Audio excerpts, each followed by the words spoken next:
J'ai toujours eu l'impression que je me questionnais sur ma propre vie, sur le propre sens de ma vie et celle des gens que j'aime à travers mes films. Les Prix du Québec, en collaboration avec Bell et Hydro-Québec, sont fiers de vous présenter Madame Léa Paul, lauréate 2006 du prix Albert Tessier pour le cinéma. C'est toujours été un de mes moteurs, d'essayer de mieux comprendre, de mieux appréhender l'univers qui m'entoure. Comme si j'étais un peu, en tout cas quand j'ai commencé à faire du cinéma, un petit peu, le mot qui me vient, il est un peu exagéré, mais autiste, c'est-à-dire que j'avais comme beaucoup de peine d'appréhension et de contact à l'autre. Et possiblement par timidité, mais aussi par un passé, puis une histoire qui m'est propre. Et on dirait que le cinéma, ça m'a comme apprivoisé à la vie. Ça m'a apprivoisé à ce qui est étrange, parce que c'est la réalité, c'est la fiction au fond, et l'aspect irréel du cinéma qui m'a amené à la réalité de la vie et à une compréhension de la vie dans le sens de compréhension, dans le sens de prendre avec soi la vie.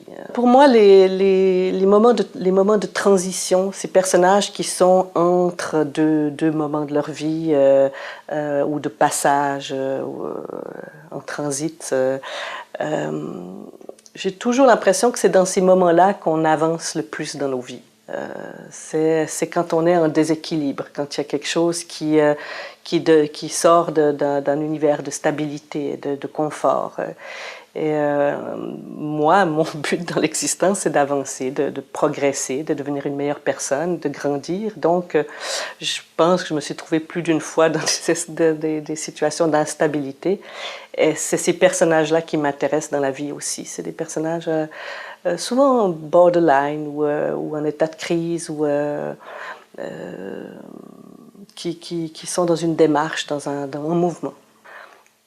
C'est moins le désir de raconter une histoire que de trouver une façon de raconter une histoire. Il y a vraiment un plaisir pour moi à formellement